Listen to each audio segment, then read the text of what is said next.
કેમ છો વિદ્યાર્થી મિત્રો? આજે આપણે ધોરણ 5 વિષય કમ્પ્યુટર તેમાં પ્રકરણ 2 CPU વિશે જોઈશું. કમ્પ્યુટરના સમગ્ર કાર્યનું નિયંત્રણ CPU કરે છે, બરાબર. અને CPUનું પૂરું નામ છે સેન્ટ્રલ પ્રોસેસિંગ યુનિટ. તેને કમ્પ્યુટરનું મગજ પણ કહેવાય છે. એટલે કે કોમ્પ્યુટર હોય એના બધા જ કાર્યનું નિયંત્રણ કોના હાથમાં છે? તો તે છે CPU. અને CPUને કોમ્પ્યુટરનું શું કહેવાય? મગજ કહેવાય. જો તમારી પાસે કોમ્પ્યુટરના બધા પાર્ટ્સ હોય પણ CPU ના હોય તો કોમ્પ્યુટર ચાલે નહીં. એના પછી છે માહિતી. આઉટપુટ તૈયાર કરવા માટે CPU આપેલી સૂચનાઓ એટલે કે પ્રોગ્રામ મુજબ ઇનપુટ એટલે કે ડેટા પર શું કરે છે? પ્રોસેસ કરે છે. જ્યારે તમે જે આઉટપુટ દ્વારા તૈયાર કરેલી જે માહિતી આપો છો એ CPU જે છે એ શું કરે છે? પ્રોગ્રામ મુજબ ઇનપુટ પર પ્રક્રિયા કરે છે. CPU પ્રક્રિયા કરેલા ડેટા માહિતીને સ્ટોર એટલે કે સંગ્રહ પણ કરે છે, જેને તમે ઈચ્છો ત્યારે મેળવી શકો છો. ટૂંકમાં CPU ડેટા પર પ્રોસેસ કરે છે અને ડેટા પ્રોગ્રામ અને માહિતીનો સ્ટોર કરે છે, બરાબર. એટલે કે તમારી જે પણ માહિતી હોય એનો સંગ્રહ કોણ કરે છે? CPU કરે છે. અને આપણે જ્યારે તે માહિતી જોવી હોય કે મેળવવી હોય ત્યારે તે મેળવી શકીએ છીએ. આમ CPUનું કાર્ય શું કે તે ડેટા પ્રોગ્રામ અને માહિતીને સંગ્રહ કરવાનું એટલે કે સ્ટોર કરવાનું કાર્ય કરે છે. હવે CPUના કાર્યો વિશે આપણે વિગતે શીખીએ તો તે પહેલાં ચાલો કેટલીક નવી પરિભાષા સમજીએ. પહેલું છે સર્કિટ. સર્કિટ એકબીજા સાથે જોડાયેલા ઘણા ઇલેક્ટ્રોનિક ભાગોનું બનેલું છે જે વીજ પ્રવાહને વહેવા માટેનો માર્ગ તૈયાર કરે છે, બરાબર. સર્કિટ જે છે એ એકબીજા સાથે કેટલા ઘણા બધા ઇલેક્ટ્રોનિક ભાગો હોય તેનું બનેલું હોય છે અને જે વીજ પ્રવાહને વહેવા માટેનું શું કરે છે? માર્ગ તૈયાર કરે છે. એના પછી છે ચિપ. સિલિકોનનો એક નાનકડો ટુકડો જેના પર અનેક ઇલેક્ટ્રોનિક સર્કિટ એટલે કે ફિક્સ કરેલા હોય છે. અને સિલિકોનનો શું છે? એક નાનકડો ટુકડો હોય છે ચિપ એટલે, જેની પર ઘણા બધા ઇલેક્ટ્રોનિક સર્કિટ એટલે કે આવેલા હોય છે. CPU એ ઘણા બધા ઇલેક્ટ્રોનિક સર્કિટ ધરાવતી એક મોટી ચિપ છે જેને એક પ્રિન્ટેડ સર્કિટ બોર્ડ ઉપર મૂકવામાં આવે છે, જેને મધરબોર્ડ પણ કહેવામાં આવે છે. હવે CPU માટે મધરબોર્ડ જે છે એ પણ ખૂબ જરૂરી છે. અને ઘણી બધી ઇલેક્ટ્રોનિક સર્કિટ ધરાવતી એક મોટી ચિપ છે અને જેને શું કહેવામાં આવે છે? જેને મધરબોર્ડ પણ કહે છે. ઇનપુટ ડિવાઇસ પાસેથી જ્યારે CPU ડેટા તથા સૂચનાઓ મેળવે છે ત્યારે તે નક્કી કરે છે કે શું કરવાનું છે, કઈ રીતે કરવાનું છે અને કયો યુનિટ એકમ તે કાર્ય કરશે. તે મુજબ CPU જે તે યુનિટને ડેટા અને પ્રોસેસ કરવા માટે સંદેશા મોકલે છે. અને ડેટા પ્રોસેસ થયા બાદ CPU માહિતી તૈયાર કરે છે અને આઉટપુટ ડિવાઇસ દ્વારા દર્શાવે છે. આમ CPU કોમ્પ્યુટરના બધા ઇલેક્ટ્રોનિક યુનિટનું નિયંત્રણ કરે છે, બરાબર. એટલે કે CPU શું કરે છે? ઇનપુટ ડિવાઇસ પાસેથી માહિતી મેળવે છે. દાખલા તરીકે વિદ્યાર્થી મિત્રો, તમે કોમ્પ્યુટરની અંદર દાખલા કરવા માટે બેઠા હોય, બરાબર. તો સૌથી પહેલાં તમારે લખવું છે કે 3+2.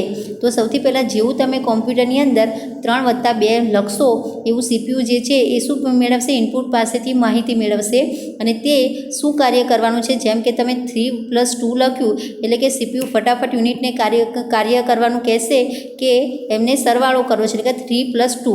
અને જેવું તમે = કરીને એન્ટર દબાવશો એટલે તમને જવાબ કેટલો મળશે? 5 જવાબ મળશે. એટલે કે CPU જે તે યુનિટને ડેટાને પ્રોસેસ કરવા માટે શું કરે છે? સંદેશા મોકલી દે છે અને પછી માહિતી તૈયાર કરીને તમને આઉટપુટ દ્વારા પરિણામ આપે છે.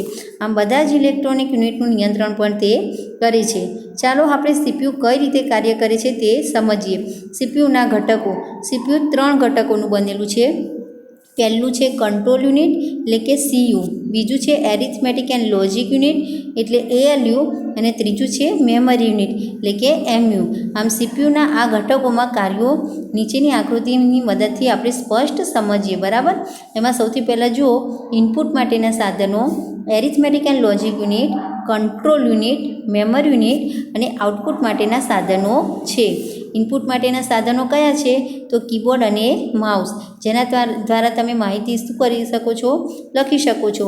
આઉટપુટ માટેના સાધનો જેમાં મોનિટર અને પ્રિન્ટરનો સમાવેશ થાય છે.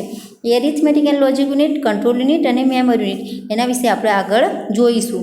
તો સૌથી પહેલું છે કંટ્રોલ યુનિટ.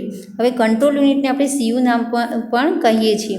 હવે નામ સૂચવે છે કે તે પ્રમાણે કંટ્રોલ યુનિટ કમ્પ્યુટરની અંદર થતી બધી જ ક્રિયાઓનું સંચાલન કરે છે અને તે ડેટાની આવન જાવનનું સંકલન કરી પ્રોસેસિંગ અને સ્ટોરેજને શું કરે છે? નિયંત્રિત કરે છે. એટલે કંટ્રોલ યુનિટનું કાર્ય શું છે કે તે બધી જ ક્રિયાઓનું શું કરે છે? સંચાલન કરે છે. આપણે કોમ્પ્યુટરની અંદર કોઈ પણ કાર્યો કરીએ એનું સંચાલન કોણ કરે? કંટ્રોલ યુનિટ કરે છે. ઇનપુટ ડિવાઇસ પાસેથી કંટ્રોલ યુનિટ શું કરે છે? માહિતી મેળવે છે અને તે મેમરીમાં મોકલે છે. મેમરીમાંથી કંટ્રોલ યુનિટ ડેટાને ALUમાં મોકલે છે અને ડેટા પ્રોસેસ કરવા માટે અને માહિતી તૈયાર કરવા માટે જરૂરી કમાન્ડ ALUને આપે છે. કંટ્રોલ યુનિટ ALU પાસેથી પરિણામ મેળવે છે અને ફરીથી તેને ક્યાં મોકલે છે? મેમરીમાં મોકલે છે અને અંતે તેને આઉટપુટ ડિવાઇસને મોકલી આપે છે. આ મેમરીમાં ડેટાના સંગ્રહનું નિયંત્રણ પણ કંટ્રોલ યુનિટ કરે છે. તે મેમરીમાં બધા જ પ્રોગ્રામનો સંગ્રહ કરે છે અને એક પછી એક સૂચના પ્રમાણે તે ડેટાનું પૃથ્થકરણ કરીને કોઈ ચોક્કસ કાર્ય કરવા માટે અન્ય યુનિટને યોગ્ય કમાન્ડ એટલે કે આદેશ આપે છે. એટલે કંટ્રોલ યુનિટ શું કાર્ય કરે કે જે પણ માહિતી હોય એને સૌથી પહેલાં ક્યાં મોકલે છે? મેમરીમાં મોકલે છે. મેમરીમાંથી માહિતી પાછી ક્યાં મોકલે? કંટ્રોલ યુનિટમાં આવે છે અને કંટ્રોલ યુનિટ તે માહિતીને ALUમાં મોકલે છે. એમાંથી જરૂરી કમાન્ડ ALUને આપે અને પછી પરિણામ ALUમાંથી મેળવે છે અને ફરી પાછી તે મેમરીમાં નીચે મોકલી અને પછી આઉટપુટ ડિવાઇસને મોકલી આપે છે. એના પછી છે second number arithmetic and logic unit એટલે કે ALU. તમે જાણો છો કે કોમ્પ્યુટર ગણતરી તથા તુલના કરી શકે છે, પણ આ કઈ રીતે કરે છે? ગણિત તથા તર્કના બધા જ કાર્યો CPUના એક વિશિષ્ટ યુનિટ દ્વારા થાય છે. તેને આપણે એરિથમેટિક એન્ડ લોજિક યુનિટ પણ કહીએ છીએ. બરાબર? એટલે કે કમ્પ્યુટર જે છે એ ગણતરીનું કાર્ય પણ કરે છે. જે કોના દ્વારા કરે છે? ALU arithmetic and logic unit દ્વારા. કંટ્રોલ યુનિટ ઇનપુટ સાધનો પાસેથી ડેટા પ્રાપ્ત કરે છે અને તેને મેમરીમાં મોકલે છે. એ મેમરીમાંથી કંટ્રોલ યુનિટ જરૂરી કાર્ય કરવાની સૂચનાઓ સાથે ડેટાને ક્યાં મોકલે છે? ALUમાં મોકલે છે અને તે પ્રમાણે ALU કાર્ય કરે છે અને પરિણામ તૈયાર કરે છે. કંટ્રોલ યુનિટ ALU પાસેથી પરિણામ પ્રાપ્ત કરે છે અને જ્યાં સુધી આઉટપુટ સાધનને ન મોકલાય ત્યાં સુધી તેને મેમરીમાં સંગ્રહ છે. બરાબર? એટલે કે આપણી જે ઇનપુટ પાસેથી જે માહિતી હોય એ શું કરે છે? પહેલાં ડેટા પ્રાપ્ત કરે છે, તેને મેમરીમાં મોકલે છે. પછી મેમરીમાંથી જે જરૂરી સૂચનાઓ હોય એ ALUમાં મોકલે છે અને પછી ALU અંદર પ્રક્રિયા કરી એને પરિણામ આપે છે. જ્યાં સુધી ના થાય ત્યાં સુધી તેનો મેમરીમાં સંગ્રહ કરે છે. ALU ગણિતના કાર્યો કરે છે. જેમ કે આપણે સરવાળાને બધા ગણિતના કાર્યો કરવા હોય તે બધા કાર્ય શેમાં થાય છે? ALUમાં થાય છે. ઉદાહરણ તરીકે 5 + 5 તો બરાબર 10 કરીને જવાબનું કાર્ય અંદર માહિતી આપવાનું કાર્ય કોણ કરે છે? તો તે ALU. 6 માંથી 4 જાય તો 2, 80 × 2 બરાબર 160.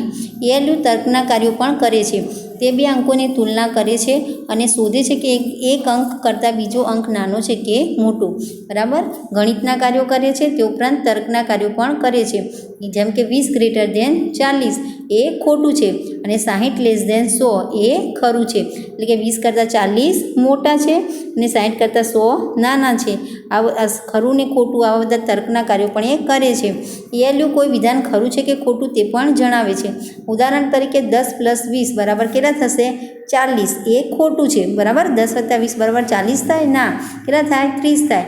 30 × 2 20 બરાબર 600 એટલે કે સાચું છે, કારણ કે આપણે 30 × 20 કરીએ તો 600 થાય. આવી રીતે જે તર્કના કાર્યો છે તે પણ કોણ કરે છે? ALU કરે છે.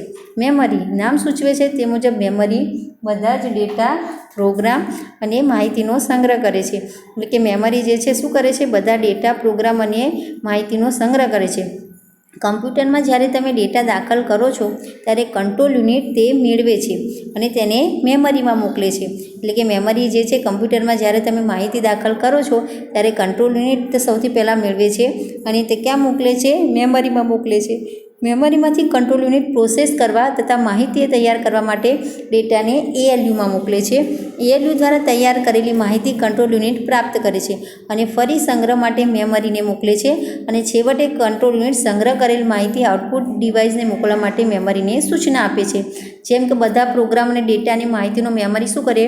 સંગ્રહ કરે. એ તેનું કાર્ય થયું. હવે સૌથી પહેલાં આપણે ઇનપુટ દ્વારા જે માહિતી હોય એ કંટ્રોલ યુનિટ કોનામાં મોકલે? મેમરી યુનિટમાંથી મોકલે. મેમરી યુનિટમાંથી માહિતી પાછી ક્યાં જાય? ઉપર ALUમાં જાય. ALUમાંથી જે તૈયાર થઈ જાય પછી પાછી ક્યાં આવે? કંટ્રોલ યુનિટમાં પાછી આવે. કંટ્રોલ યુનિટ પાછી મેમરી યુનિટમાં મોકલે અને મેમરી યુનિટમાંથી પાછી આઉટપુટ ડિવાઇસ માટે મોકલવામાં આવે છે. તો વિદ્યાર્થી મિત્રો, CPU જે છે એ કોમ્પ્યુટરના સમગ્ર કાર્યનું નિયંત્રણ છે અને કોમ્પ્યુટરનું મગજ છે. આખા કોમ્પ્યુટર જે છે એમાં સૌથી અગત્યનો અને મહત્ત્વનો પાર્ટ હોય તો તે કોનો છે? સીપીયુનો છે. જો સીપીયુની અંદર પણ આ બધા ઘટકો રહેલા છે અને જો સીપીયુ ના હોય તો કોમ્પ્યુટર ચાલુ થાય નહીં. અસ્તુ.